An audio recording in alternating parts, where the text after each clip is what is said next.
আমি এই ভাগৱত অনুষ্ঠান কিয় অনুষ্ঠিত কৰিব লাগে, কিয় পঢ়িব লাগে, কিয় শুনিব লাগে, ভাগৱততে উল্লেখ আছে। আকৌ শুনি বন্ধ্যা নাৰী পুত্ৰ হুৱে গুণৱন্ত, দুৰ্জনো সজন হুৱে দুখী ধনৱন্ত। ভাগৱত শুনিলে সতী সন্তান নোহোৱা মহিলাই সুযোগ্য সন্তান পোৱাৰ যোগ্যতা পায় বুলি কৈছে। দুষ্ট মানুহ শান্ত হৈ যায়, দুখীয়া মানুহ ধনী হৈ যায়। সেইকাৰণে গুৰুজনে সমস্ত জীৱশ্ৰেষ্ঠ মানুহক আহ্বান জনাইছে কি বুলি, কিন্তু আগে প্ৰথমত মহাশাস্ত্ৰ ভাগৱত শুনিওক মহাযত্ন কৰি। বিশেষণ লগাইছে দেই, মহাযত্ন কৰি ভাগৱত শুনিবলৈ আহিব লাগে। লাভ কি হ'ব, বিষয়ৰ দুখযত সকলে কৰিব হত, হৰি ভকতৰ সংগ ধৰি। আজিৰ দৰে ভকতৰ সংগত বহি যদি ভাগৱত শুনিব পাৰে, আপোনালোকৰ জীৱনৰ পাৰিবাৰিক জীৱন, দাম্পত্য জীৱন, যুগ্ম জীৱন, সাংসাৰিক জীৱন, সামাজিক জীৱনৰ যিবিলাক দুখ কষ্টই আমাক বিব্ৰত কৰি তোলে, অশান্তি দিয়ে, তাৰ পৰা আমি নিজক মুক্ত কৰিব পাৰিম। আজি যি ভাগৱত আমি ২ নম্বৰ চাউলকৰা গাঁৱৰ নামঘৰৰ তলত বহি শুনিব পাইছোঁ, ই পূৰ্বতে ক'ত আছিল? স্বাদত অমৃতময় পৰম আনন্দ ৰস পূৰ্বতে আছিলা বৈকুণ্ঠত। বৈকুণ্ঠত আছিল। কৃষ্ণৰ কৃপাটো পাছে অৰ্ধেক বয়স গৈ পাইলা ব্ৰহ্মা পদ্মকল্পত। পদ্মকল্পত সৃষ্টিকৰ্তা ব্ৰহ্মই আধা বয়স যাওঁতে এই ভাগৱত শাস্ত্ৰ ভগৱানৰ মুখৰ পৰা ৪ শ্লোকত পাইছিল। ব্ৰহ্মা দিলা নাৰদক ইটো ফলৰ ৰহস্যক, নাৰদে ব্যাসক আনি দিলা, নগৈল তিলেক ভাগি ইডালে সিডালে লাগি, শুক মুখে মাটিত নামিলা। ব্ৰহ্মাই ৪ শ্লোকত পাইছিলে, ৬ শ্লোকক নাৰদক দিলে, নাৰদে ৮ শ্লোকক ব্যাসক দিলে, ব্যাসে ১০ শ্লোকক শুকক দিলে, শুকে ১২ শ্লোকত পৰীক্ষিতক কোৱা ভাগৱত আজি আমি নামঘৰত বহি শুনিব পাইছোঁ। ও নমো ভগৱতে বাসুদেৱায়, এই ১২ অক্ষৰ ১২ স্কন্ধ ভাগৱত আজি আমি নামঘৰত শুনিব পাইছোঁ। গুৰুজনে কৈছে কৰা পান ফল ইটো, যাৰ আছে ভাগ্য যিটো। আজি ইয়ালৈ অহাসকলক ভাগ্যৱান বুলি কৈছে। ৰস বিভাৱনত চতুৰ টেঙৰ মানুহ বুলি কৈছে। সাধুৰ সংগ অনুসৰি কৃষ্ণ কথা কৰ্ণে ভৰি, সমস্ত আপদ কৰা দূৰ। আমি যদি আজিৰ দৰে সাধুৰ সংগত বহি কৃষ্ণ কথা শুনিব পাৰোঁ, সমস্ত আপদৰ পৰা আমি নিজক মুক্ত কৰিব পাৰিম। মনত ৰাখিব কথাটো। গতিকে ভাৰতবৰ্ষৰ প্ৰথম কোনে ভাগৱত শুনিবলৈ বাধ্য হৈছিল? যিজনক ভগৱন্তই ভাৰতবৰ্ষৰ শ্ৰেষ্ঠ বৈষ্ণৱ ৰজা কৰি জন্ম দিছিল, যাৰ নাম আছিল পৰীক্ষিত। তেওঁক বৈষ্ণৱ কৰি জন্ম দিছিল, তৎসত্বেও অভিশপ্ত হৈ গ'ল। কিয়? তেওঁৰ যিটো বৈশিষ্ট্য প্ৰয়োগ কৰিব নাজানিলে। বৈষ্ণৱৰ বৈশিষ্ট্য কি? সাধুৰ সেৱা নাম ধৰ্ম কৰিবেক সাৰ, বৈষ্ণৱ বোলেও এহি তত্ত্ব আছে যাৰ। আপোনালোকৰ ঘৰৰ পৰিয়াল সমাজৰ ভিতৰত যাৰ সন্ত মহন্ত ভক্তৰ প্ৰতি যাৰ শ্ৰদ্ধা থাকিব, নামৰ প্ৰতি যাৰ আস্থা থাকিব, সেই গুণ বৈশিষ্ট্য ব্যক্তিজন ডেকা ল'ৰাই হওক বা গাভৰু ছোৱালীয়ে হওক, বোৱাৰীয়ে হওক বা শাহুৱে হওক, পিতৃয়ে হওক বা মাতৃয়ে হওক, তেওঁলোক বৈষ্ণৱ। বৈষ্ণৱৰ দ্বিতীয় বৈশিষ্ট্য, এনেকৈ নামঘৰত বা কোনো ব্যক্তিগত অনুষ্ঠানত বা নাম প্ৰসংগত বা পাঠ প্ৰসংগত একেলগে বহাৰ পিছত বৈষ্ণৱ গুণসম্পন্ন ব্যক্তিয়ে গ্ৰাম্য কথা নাপাতে, বিষয়ৰ কথা নাপাতে, ভকতৰ বিষয়ত নাহি আশকতি, কৃষ্ণ কথা শুনিবলৈ সদায় কৰে ৰতি। কেনেকৈ কৃষ্ণ কথা এটা শুনি জন্ম জন্মান্তৰ কাৰণে অক্ষয় পুণ্য অৰ্জন কৰি জীয়াই থাকোঁতে শান্তি আৰু মৰিলে সদ্গতি পাব পাৰে, তাৰ কাৰণে তেওঁ অনুৰাগী হৈ থাকে। বিঠা বাক্য নবলিব নামাতিব মিছা, কৃষ্ণ কথা শুনিবলৈ কৰিবেক ইচ্ছা। কৃষ্ণ কথা শুনিবৰ কাৰণে সদায় তেওঁ অনুৰাগী হৈ থাকে। জগত পাৱন হৰি কথা সমুদায়, ভকতৰ সংগ বিনে আন সংগে নাই। আজিৰ দৰে অনুষ্ঠানলৈ নাহিলে মন পবিত্ৰ কৰিব, পৰিয়াল পবিত্ৰ কৰিব পৰা, সমাজ পবিত্ৰ কৰিব বা পৰিৱেশ পবিত্ৰ কৰিব পৰা শক্তি আনৰ ওচৰত নাই। সেইকাৰণে আমাৰ ৪ নম্বৰ বৈশিষ্ট্যটো হৈছে নকৰিব প্ৰাণী হিংসা মনে একোজন, সদায়েই চিন্তিব মাত্ৰ কৃষ্ণৰ চৰণ। বৈষ্ণৱ ভক্ত গুণসম্পন্ন ব্যক্তিয়ে প্ৰাণী হিংসা নকৰে। কাৰণ ভগৱানে কৈছে যত দেখা ভূত প্ৰাণী সবাহাকে বিষ্ণু মানি, হিংসা এৰি কৰা উপকাৰ। মই চবতে আছোঁ দেই, কুকুৰ চিগাৰ্ল গদৰ ভৰু আত্মাৰাম। দেহটোহে কুকুৰ মেকুৰী গাহৰি, আত্মাটো নহয়। গতিকে পাৰিলে কাৰোবাক উপকাৰ কৰিবা, কাকো হিংসা নকৰিবা। হিংসা কৰিলে পাপায় পৰপীড়নম। আপুনি কাৰোবাক হিংসা কৰিব পাৰিব, কিন্তু পাপ হ'ব।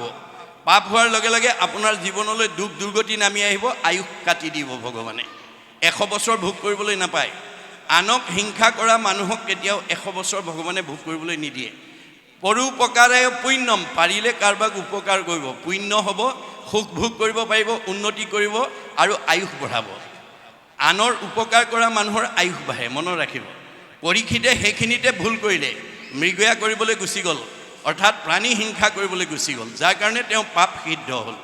পহুৰ পিছে পিছে দৌৰি দৌৰি পিয়াহত অণ্ঠকণ্ঠ শুকাই যেতিয়া সমীক ঋষিৰ আশ্ৰমত পানী বিচাৰি সোমাইছিল, সমীক ঋষিয়ে সেই সময়ত একান্ত মনে ঈশ্বৰক ধ্যান কৰি আছিল।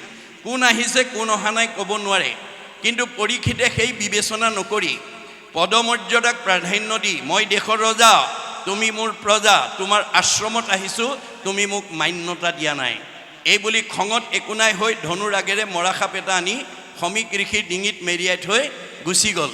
খবৰটো তেওঁ খেলি থকা পুত্ৰ চিংগিমুনিয়ে লগৰীয়াৰ মুখে গম পাই দৌৰি আহি দেখিলে হয় যে তেওঁৰ পিতাকৰ ডিঙিত কোনোবাই মৰাসাপ আঁৰি থৈ গৈছে। তেওঁ খঙত একো নাই হৈ লগে লগে অভিশাপ দিলে, মোৰ পিতাদেউৰ ডিঙিত যোনে এনেকৈ মৰাসাপ আঁৰি থৈ গৈছে, এই তক্ষকেই তাক 7 দিনত দংশন কৰি মাৰিব। খবৰটো লগৰীয়া মুখে পৰীক্ষিত কৰ্ণগোচৰ হোৱাৰ লগে লগে ভয়ত ত্ৰস্তমান হৈ পুতেক জন্মেজয়ক মাতি আনি ক'লে, বোপা, মই কৰ্মদোষত অভিশপ্ত হ'লোঁ, মোক 7 দিনত তক্ষকে দংশন কৰিব, মোৰ মৃত্যু অনিবাৰ্য। এই সপ্তদ্বীপা পৃথিৱী পৰিচালনাৰ দায়িত্ব মই তোমাৰ ওপৰত অৰ্পণ কৰিলোঁ, আৰু মই কিবা প্ৰকাৰে তক্ষকৰ হাতৰ পৰা নিজক বচাব পাৰোঁ নেকি উপায় বিচাৰি যাওঁ।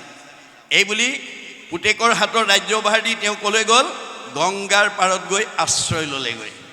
এতিয়া আমাৰ প্ৰশ্ন হ'ল, পৰীক্ষিতে যদি তক্ষকৰ হাতৰ পৰা, কালৰ হাতৰ পৰা, মৃত্যুৰ হাতৰ পৰা ৰক্ষা পাবৰ কাৰণে যদি গংগাৰ আশ্ৰয় ল'ব লাগে, আমি ল'ব লাগে নে নালাগে? আৰু আজি আমি লৈছোঁ নে নাই, এই কথাটো আজি আমি প্ৰত্যেকেই অনুভৱ কৰিব লাগিব। কি গংগা? নামেই গংগা, নামে নাতাৰিলে জীৱ আৰু কোনে তাৰে। আমাক ঈশ্বৰৰ নামে নতৰালে আমাৰ তৰণৰ বিকল্প নাই। খবৰটো পোৱাৰ লগে লগে ৰাজ্যৰ দেৱঋষি, ৰাজঋষি, ব্ৰহ্মঋষি, ঋতিযোগে প্ৰমুখ্য কৰি গণ্য মান্যসকল আহি পৰীক্ষিতৰ সন্মুখত সমবেত হ'ল। এই কথাটোৱে আমাক কি শিকাইছে যে 2 নম্বৰ চাউল কৰা গাঁৱত চাৰিসীমাত বিভিন্ন পৰিয়াল, বিভিন্ন বংশ, বিভিন্ন সমাজ, বিভিন্ন জাতি, বিভিন্ন ধৰ্মৰ লোকে বসবাস কৰিব পাৰে।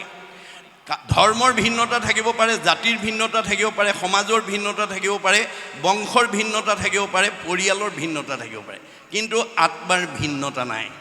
আত্মা দৃষ্টিত আমি সকলো ঈশ্বৰৰ সন্তান, অমৃতৰ সন্তান। আমি সকলো ঈশ্বৰৰ অমৃতৰ সমান, তোমাৰে সেই অংশ আমি যত জীৱজাত। আমি আত্মা দৃষ্টিত সকলোৰে আপোনাৰ আৰু মোৰ মাজত পাৰ্থক্য নাই, কিন্তু দেহৰ ক্ষেত্ৰত আপোনাৰ লগত মোৰ তেজৰ সম্পৰ্ক নাই, আত্মাৰ সম্পৰ্ক আছে। গতিকে আপোনালোকৰ 2 নম্বৰ চাউল কৰা গাঁৱত কাৰোবাৰ যদি বিপদ আপদ এটা হয়, মোৰ কোনো পৰিয়াল নহয়, মোৰ কোনো বংশ নহয়, মোৰ কোনো সমাজৰ নহয় বুলি খবৰ এটা নোলোৱাকৈ নাথাকিব, ভগৱানে বেয়া পাব। ভগৱানে কাক ভাল পায়? বাইবেলত কৈছে, গড লাভছ হিম হু লাভছ হিজ ক্ৰিয়েচৰ। ভগৱানে সেইজনকেই ভাল পায় যি তেওঁৰ সৃষ্টিৰ প্ৰাণীবিলাকক ভাল পায়। গতিকে খবৰ ল'বলৈ অহাৰ কাৰণে আপোনালোকে অনাগত দিনত গাঁৱত বা ওচৰৰ সমাজত কাৰোবাৰ বিপদ এটা হ'লে খবৰ এটা লোৱাটো মানৱীয় ধৰ্ম। সকলোকে মুখৰ আগত দেখাৰ লগে লগে পৰীক্ষিত ৰজাই সাহস পালে, প্ৰেৰণা পালে আৰু প্ৰশ্ন কৰিলে, কোৱা দেৱঋষি, কোৱা ৰাজঋষি, কোৱা ব্ৰহ্মঋষি, কোৱা ঋতিযক, কোৱা গণ্যমান্যসকল, কি কৰিলে মই তক্ষকৰ হাতৰ পৰা, কালৰ হাতৰ পৰা, মৃত্যুৰ হাতৰ পৰা মই নিজক বচাব পাৰিম? ৰজাৰ প্ৰশ্ন শুনি প্ৰত্যেকে নিজা নিজা উত্তৰ দিলে। কোনোৱে ক'লে তপ কৰা, কোনোৱে ক'লে জপ কৰা, কোনোৱে ক'লে যজ্ঞ কৰা, কোনোৱে ক'লে দান কৰা, কোনোৱে ক'লে তীৰ্থ কৰা, কোনোৱে ক'লে স্নান কৰা। নানা ঋষিৰ নানা মত, নানা ঋষিৰ নানা মতে পৰীক্ষিতৰ মৃত্যুৰ ভয় আঁতৰ কৰিব নোৱাৰিলে। কিয়? কাৰণটো একাদশ স্কন্ধ ভাগৱতত গুৰুজনে লিখি থৈ গৈছে। ভগৱন্তৰ সৃষ্টি 4 মুঠি জীৱৰ ভিতৰত মানুহেহে আজিৰ দৰে ভগৱন্তক ভজনা কৰি ধৰ্ম আচৰণ কৰি মুক্তি লাভ কৰিব পাৰে, আনে কৰিব নোৱাৰে। গতিকে আমি জীৱশ্ৰেষ্ঠ মানুহ হিচাপে পৃথিৱীৰ য'তেই জন্ম গ্ৰহণ নকৰোঁ কিংবা যি জাতি জনগোষ্ঠীতেই জন্মগ্ৰহণ নকৰোঁ কিম্বা ঈশ্বৰক ভজিবই লাগিব। আমি কেনেকৈ ঈশ্বৰক ভজিলে, ধৰ্ম আচৰণ কৰিলে আমি জীৱশ্ৰেষ্ঠ মানুহ হিচাপে এই মায়াময় সংসাৰৰ পৰা মুক্তি লাভ কৰিব পাৰিম, সেই সম্পৰ্কে ভগৱন্তই নিজ মুখে কৈ থৈ গৈছে। আন ধৰ্ম ঋষিৰ মুখে কৰাইলা বেকত, কহিলা আপোন মুখে নিজ ধৰ্ম যত। আমি মানুহ জীৱশ্ৰেষ্ঠ মানুহ হিচাপে তৰিবৰ কাৰণে যিটো ধৰ্ম আচৰণ কৰিব লাগে ভগৱন্তই নিজৰ মুখেদি কৈছে, সেইটোৱে হৈছে ভাগৱত ধৰ্ম, ভক্তি ধৰ্ম, নাম ধৰ্ম। অৱশেষত শুকদেৱে আহি 7 দিন 7 ৰাতি নীৰৱ নিচ্ছিন্নভাৱে প্ৰথম স্কন্ধৰ পৰা দ্বাদশ স্কন্ধ ভাগৱত যেতিয়া শুনালে, দ্বাদশ স্কন্ধ ভাগৱত শুনাৰ লগে লগে পৰীক্ষিতৰ ব্ৰহ্মজ্ঞান প্ৰাপ্ত হৈ গ'ল। মই ইমান সময় মৰিম বুলি যিটো ভয় কৰি আছিলোঁ তাৰ দেখোন মৃত্যুৱেই নাই। অৰ্থাৎ আমাৰ জীৱৰ মৃত্যু নাই। মৃত্যু কাৰ আছে? দেহৰেহে ধৰ্ম, জনম মৰণ। দেহটোৰহে জন্ম মৃত্যু আছে। জীৱৰ কি আছে? সংস্কাৰ আৰু গতি। আমাৰ গতিটো কেনেকুৱা? গীতাত কৈছে, যেন জোকে তৃণ পাইলে এৰয় অপৰ, জীৱৰ দেহৰ জানা সেহি পতন্তৰ। আমাৰ দেহত থকা জীৱটো শ্ৰেণী জোকৰ লগত তুলনা কৰিছে গীতাই। এটা শ্ৰেণী জোকে মুখৰ আগত এডাল বন নোপোৱালৈকে যেনেকৈ পিছৰডাল এৰি নিদিয়ে, আমাৰ দেহত থকা জীৱটোৱে আন এটা দেহ নোপোৱালৈকে এইটো দেহৰ পৰা ওলাই নাযায়। আৰু এটা উপমা দিছে, যেন নৱ বস্ত্ৰক পুৰুষে পিন্ধে আগ, পুৰাতন বস্ত্ৰ পাছে কৰে পৰিত্যাগ। আপুনি ফটা চোলা এটা পিন্ধি আছিল, বজাৰৰ পৰা নতুন এটা অনাৰ লগে লগে আমি পুৰণাটো পেলাই যেনেকৈ নতুনটো পিন্ধো, আমাৰ দেহত থকা জীৱটোৱে এই পুৰণা দেহটো এৰি নতুন দেহলৈ যাব, গতি কৰিব। গতি দুটা, হয় ঊৰ্ধ্বগতি নহয় অধোগতি, হয় আপগ্ৰেড নহয় ডিগ্ৰেড। এতিয়া আপোনাৰ দেহত থকা জীৱটো ওপৰলৈ পঠিয়াব নে তললৈ পঠিয়াব, সেইটো দায়িত্ব আপোনাৰ ওপৰত নিৰ্ভৰ কৰিছে মহাপুৰুষে। আপুনি আপোনাৰ শত্ৰু, আপুনি আপোনাৰ মিত্ৰ, আপুনি আপোনাৰ ৰাখে মাৰে। হৰিক নভজি নৰে, আপুনি হুৱে নষ্ট, হৰি ভজি আপোনাক খটাৰে। আজিৰ দৰে যদি ভাগৱত শুনে আপোনাৰ জীৱ সংস্কাৰ হ'ব, জীয়াই থাকোঁতে শান্তি পাব, মৰিলে সদগতি পাব। যদি আপুনি ভাগৱত নুশুনে আপুনি অসংস্কাৰী হৈ থাকিব, জীয়াই থাকোঁতে অশান্তি পাব, মৰিলে অধোগতি পাব যাব। পাৰ্থিৱ ধন টকা পইচা গাড়ী মটৰ পকা ঘৰ দুৱাৰে আমাক মানে জীৱক গতি দিব নোৱাৰে। আমাৰ ভাগৱতত কৈছে, সুমংগলেই অমংগল জানা কৃষ্ণ বিনে। অমংগলেই সুমংগল কৃষ্ণৰ কীৰ্তনে। 10খন গাড়ী 10টা পকা ঘৰ মাটি সম্পত্তি থাকিব পাৰে, আপোনাৰ শৰীৰটো ৰোগমুক্ত নহ'বও পাৰে, আপোনাৰ মনটো শান্তিত নাথাকিবও পাৰে, আপোনাৰ স্বামী স্ত্ৰীৰ মাজত মিলা প্ৰীতি নাথাকিবও পাৰে, আপোনাৰ ককাই ভাইৰ মাজত মিলা প্ৰীতি নাথাকিবও পাৰে। ধন টকা পইচা গাড়ী মটৰ পকা ঘৰ দুৱাৰে এইবিলাক আমাক মিলাই দিব নোৱাৰে। সেইকাৰণে এইবোৰক মিছা বুলি কৈছে মহাপুৰুষে। আন যত হবে মিছা ভক্তিৰ অভাৱে। গতিকে আজিৰ দৰে যদি ভাগৱত শুনে আৰু আপোনালোকে যদি এই আইসকলৰ উদ্যোগত যদি এই 2 নম্বৰ চাউলকৰা গাঁওবাসীয়ে যদি প্ৰথম স্কন্ধৰ পৰা দ্বাদশ স্কন্ধ প্ৰতি বছৰে 2দিনীয়া বা এদিনীয়া কাৰ্যসূচীৰে যদি শুনাৰ সৌভাগ্য ল'ব পাৰে, তেতিয়াহ'লে এইখন গাঁৱলৈ অহা সকলো জীৱ পৰীক্ষিতৰ দৰে গতি পাব। আৰু এইখন গাঁৱলৈ বৃদ্ধ বয়সত বৃদ্ধ পিতৃ মাতৃক বৃদ্ধাশ্ৰমলৈ খেদি পঠিওৱা জীৱ ইয়ালৈকে আহিব নোৱাৰিব। পোহৰৰ ওচৰলৈ যেনেকৈ আন্ধাৰে আহিব নোৱাৰাটো বিজ্ঞানসন্মত বাস্তৱ সত্য, ভাগৱতৰ ভক্তি ধৰ্ম য'ত প্ৰচাৰ হৈ থাকিব তালৈ কোনো বেয়া জীৱ আহিব নোৱাৰে। এইটো অকল গুৰুজনা বা ধৰ্মই নহয়, বিজ্ঞানেও স্বীকাৰ কৰিছে যে আমাৰ পৃথিৱীৰ উপৰিভাগত যি বায়ুমণ্ডল আছে তাক প্ৰধানকৈ ঘনত্বৰ ওপৰত 3টা স্তৰত ভাগ কৰি দেখুৱাইছে, টপস্ফিয়াৰ, টেট্ৰস্ফিয়াৰ, আইনস্ফিয়াৰ। আইনস্ফিয়াৰক আটাইতকৈ ওপৰৰ স্তৰ বৈতৰণী নদী বুলি কল্পনা কৰা হৈছে। ভাগৱত শুনা জীৱ ইমান নিৰ্মল হৈ যাব, ই প্ৰয়াণৰ পিছত ৰকেটৰ দৰে 3টা লেয়াৰ ভেদ কৰি 14 ব্ৰহ্মাণ্ডৰ বাহিৰত বৈকুণ্ঠত অৱস্থান কৰিব আৰু ঘূৰি আহিব নালাগে। মনত ৰাখিব, ভাগৱত শুনিবলৈ কিয় আহিব লাগে? জন্ম ৰহিত হ'বৰ কাৰণে। আপুনি যিমান দামী কাপোৰ নিপিন্ধক মলি পৰিবই, মলি গুচাবলৈ চাবোন চাৰ্ফ ব্যৱহাৰ কৰিবই লাগিব। মই দামী কাপোৰ পিন্ধিছোঁ বুলি যদি চাবোন চাৰ্ফ ব্যৱহাৰ নকৰে, আপোনাৰ দামী কাপোৰখনৰ পৰা মলি নিজে আঁতৰ নহয়। আপুনি 2 নম্বৰ চাউলকৰা গাঁৱৰ মই বিদ্যাৱন্ত, ধনৱন্ত, শ্ৰীমন্ত, সম্পদশালী, মোতকৈ জ্ঞানী, মানী, বুদ্ধিৱন্ত নাই এই বুলি ভাবি যদি এই 2দিনীয়া কাৰ্যসূচীলৈ যদি ভাগৱত শুনিবলৈ নাহে, তেতিয়াহ'লে তেওঁ কলিমল মায়ামৰ পৰা মুক্ত হ'ব নোৱাৰিব। তেওঁ মানে এই তিনিটা লেয়াৰৰ ভিতৰত ঘূৰি থাকিব, মনত ৰাখিব কথাটো। এই তিনিটা লেয়াৰৰ ভিতৰত পুনৰপি জনমম পুনৰপি মৰণম হৈ থাকিব লাগিব। এই জন্মত আপুনি টাইলছ দিয়া ঘৰৰ মাজত আছে, দামী পোছাক পিন্ধিছে, গাড়ী মটৰত ফুৰিছে, পকা ঘৰৰ তলত আছে, এইটো আপোনাৰ পূৰ্ব জন্মৰ পুণ্য ফল। আমাৰ কৰ্মফলক তিনিটা ভাগত বিভক্ত কৰিছে, প্ৰাৰব্ধ, আৰব্ধ, অনাৰব্ধ। প্ৰাৰব্ধ বেছি পুণ্য লৈ 2 নম্বৰ চাউল কৰা গাঁৱত যি গৃহস্থী বাস কৰিছে সি সকলোতকৈ ওপৰত থাকিব। মধ্যম পুণ্য লৈ অহাখিনি মধ্যমত থাকিব আৰু কম পুণ্য লৈ অহাখিনি কমত থাকিব। গাঁও একেখনেই, কিন্তু দুখবিলাক বেলেগ বেলেগ। গণ্ডগোল ক'ত লাগিছে? প্ৰাৰব্ধ জন্মত লৈ অহা পুণ্যৰ অনুকূলেহে আপুনি এইখন গাঁৱত ভগৱানে অৱস্থান কৰিছে। এক বিন্দু ইফাল সিফাল কৰিব নোৱাৰে। গতিকে যদি আজিৰ দৰে ভাগৱত শুনে তেতিয়া আমি ৰহস্য ভেদ কৰিব পাৰিম।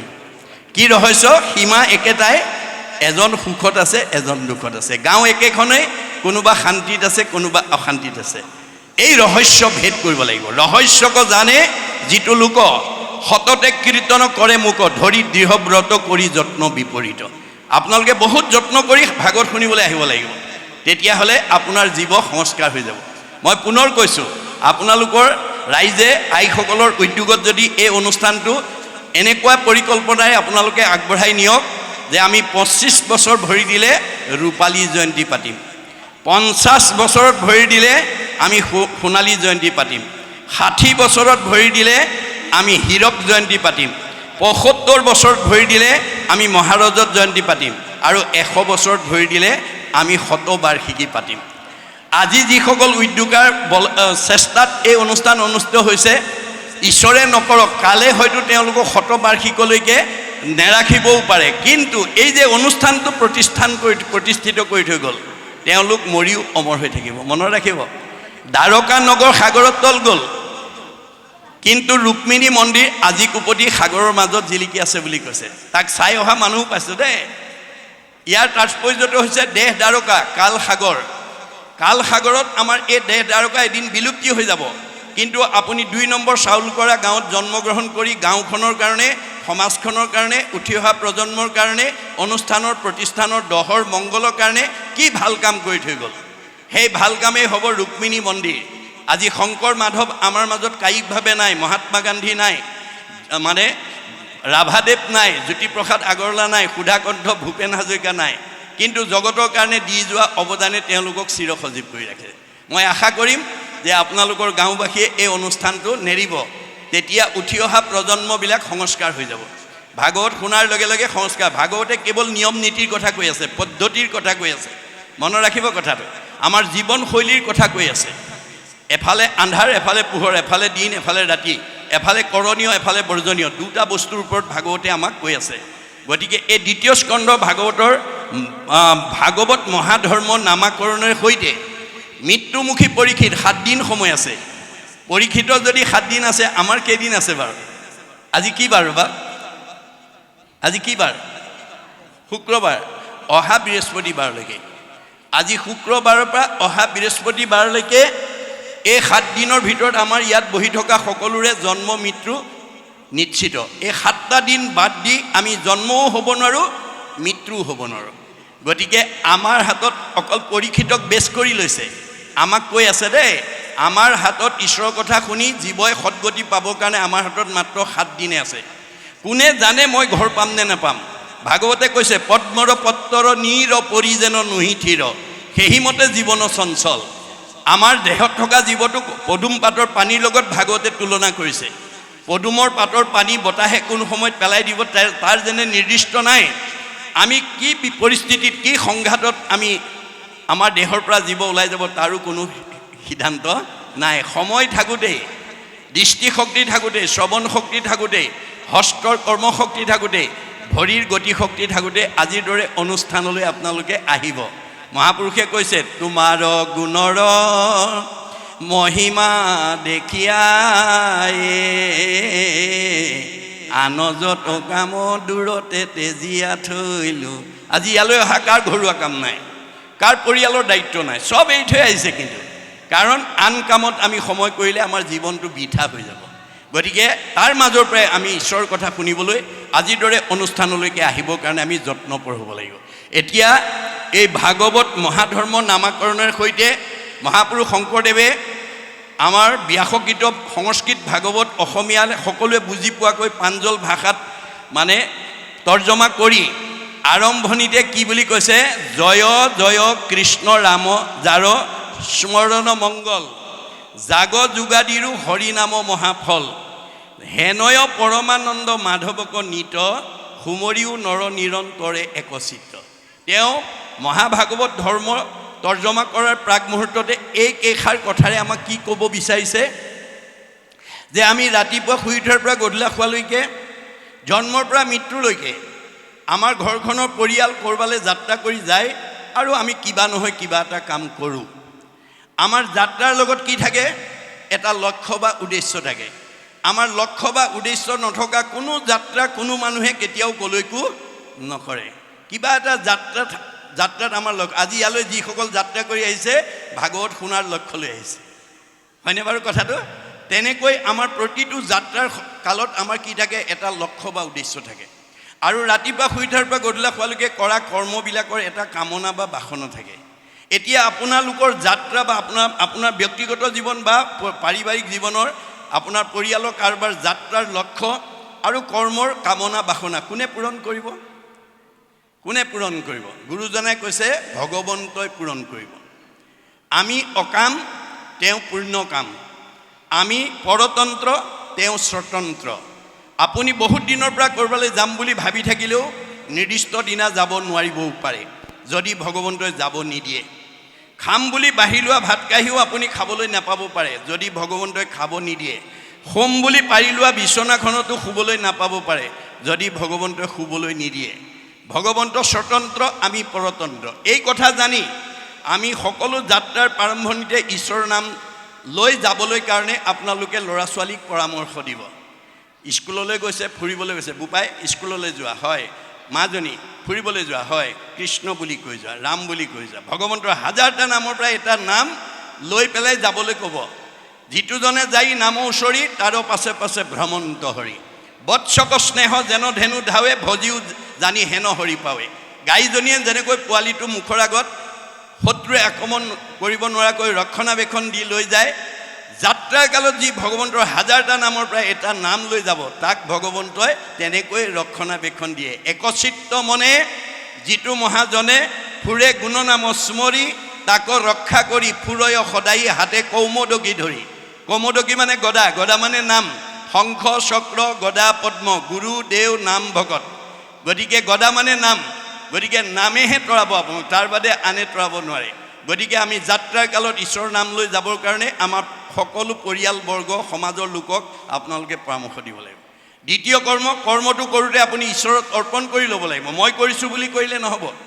যত ধৰ্ম কৰ্ম কৰা কৃষ্ণত অৰ্পণ, তেবে অপ্ৰয়াসে সিজিবে ক প্ৰয়োজন। তেতিয়াহে আপোনাৰ প্ৰয়োজনটো ভগৱানে সাধন কৰিব। আপুনি মই কৰি পেলাই মই নিজেই আপুনি সাধন কৰিব নোৱাৰে। কাৰণ যশোদাই দধি বান্ধ ভঙাৰ কাৰণে কৃষ্ণক ধৰি আনি ৰাজভঁৰালৰ সকলো জৰীৰে বান্ধিছে, কিন্তু দুৱাঙুলে নাটে। আকৌ জোৰা দিছে, দুৱাঙুলে নাটে। কথাটোৱে আমাক কি বুজাইছে? যে যশোদাই যি সময়লৈকে মই বান্ধিছোঁ, মোৰ ল'ৰা বান্ধিছোঁ, এই মই মোৰ অহংকাৰটো লৈ যি সময়লৈকে কৃষ্ণক বান্ধিব বিচাৰিছিলে তেতিয়ালৈকে ভগৱান বান্ধ খোৱা নাই। বুজিছা নাই? মানে মই সমস্ত কৰ্মক মই কৰোঁ বুলি মানে অহংকাৰ বুলি তাকো জানিবা। আপোনালোকে যদি মই কৰিছোঁ, মই পকা ঘৰ বনাইছোঁ, মই গাড়ী কিনিছোঁ, মই সম্পত্তি লৈছোঁ, কিন্তু যদি গাড়ীখন লাইনত গৈ এক্সিডেণ্ট হয় তেতিয়া কি বুলি কয়? ভগৱানে এক্সিডেণ্ট কৰি দিলে। নিজে ভাল বস্তুটো মই কৰিছোঁ বুলি কয়, কিন্তু কিবা বেয়া হ'লে ঈশ্বৰলৈ ঠেলি দিয়ে। কিন্তু আমাক গুৰুজনে নহয়, যতেক সুকীৰ্তি কৃষ্ণত অৰ্পিব। পকা ঘৰ প্ৰভুৱে কৃপা কৰিছে, গাড়ী কিনিছোঁ প্ৰভুৰ কৃপা, ল'ৰা ছোৱালী প্ৰভুৰ কৃপা, চব প্ৰভুত দি দিব, তেতিয়া প্ৰভুৱে দায়িত্ব ল'ব। মই কৰিছোঁ বুলি ভাবিলে অহংকাৰ হ'ব, আৰু অহংকাৰ ভাবিলে অহংকাৰী মানুহে কেতিয়াও মনৰ কামনা পূৰণ কৰিব নোৱাৰে। মনৰ কামনা যেতিয়া পূৰণ নহ'ব আপুনি খোলা হাঁহি মাৰিব নোৱাৰিব। খোলা হাঁহি মাৰিব নোৱাৰা মানুহৰ চেহেৰা ভাল নহয়, কমনীয়তা নেবাঢ়ে, আয়ুস নেবাঢ়ে। বাইবেলত চলোমনে কৈছে, মেৰী হাৰ্ট ডুৱেট good like a medicine, A broken heart dried the bone. যাৰ অন্তৰত আনন্দ থাকিব মেডিচিনৰ দৰে কাম কৰিব, চেহেৰা ধুনীয়া কৰিব, কমনীয়তা বাঢ়িব, আয়ুস বাঢ়িব। যাৰ হৃদয়ত দুখ বেদনাই ভৰি থাকিব সি আৰু ঘিউমৌ খাওক, হাড়লৈকে শুকাই যাব। আহাৰে চেহেৰা ভাল কৰিব নোৱাৰে যদি মনটো আনন্দত ৰাখিব নোৱাৰে। গতিকে আপুনি আনন্দ বিচাৰিব নালাগে, আপোনাৰ ঘৰলৈ আনন্দ বিচাৰি আহিব। এয়া ভাগৱতৰ মত। ভাগৱতে আমাক জীৱনশৈলীৰ কথা কৈ আছে। আপুনি ৰাতিপুৱা শুই উঠাৰ পৰা গধূলা খোৱালৈ আপোনাৰ ঘৰলৈ অহা আলহী অতিথি ভকত বৈষ্ণৱ বন্ধু বান্ধৱক লগ পালে যদি কৃষ্ণৰ নিৰ্মল কথা কয়, শুনে, গায়, তেতিয়াহ'লে আপোনাৰ ঘৰলৈ আনন্দ আহিব। কপিলে কৈছে, মূৰ শুনিৰ মল কথা কহন্ত শুনন্ত, মুতবিনে চিত্ত আন দেৱত নেদন্ত, পৰম আনন্দ আহি মনত মিলয়, তেবে তাক আৰু তিনি তাপে নোচোৱায়। ভগৱন্তৰ তিনিটা তাপে আপোনাক স্পৰ্শ কৰিব নোৱাৰে, কিন্তু আপুনি ৰাতিপুৱা শুই উঠাৰ পৰা গধূলা খোৱালৈকে কৃষ্ণৰ গুণনাম ক'ব লাগিব, গাব লাগিব, শুনিব লাগিব। তেতিয়া আনন্দ নিজে আহিব। আনন্দ আপুনি বিচাৰিব নালাগে। আৰু দুখ পাপ আপুনি বিচাৰিব নালাগে, পাপেহে আপোনাৰ ঘৰখন বিচাৰি ফুৰিব। আপুনি যদি ৰাতিপুৱা শুই উঠাৰ পৰা গধূলা খোৱালৈ আপোনাৰ ঘৰলৈ অহা আলহী অতিথি ভকত বৈষ্ণৱ বন্ধু বান্ধৱক লগ পালে পৰ চৰ্চা, পৰ নিন্দা, পৰ সমালোচনা কথা পাতে, যিটো আলোচনাই আনৰ অন্তৰত দুখ দিয়ে, আপুনি কৰা আলোচনাত যদি আনৰ অন্তৰত দুখ পায়, আপোনাক আলোচনা কৰা দুজনৰ কি হ'ব?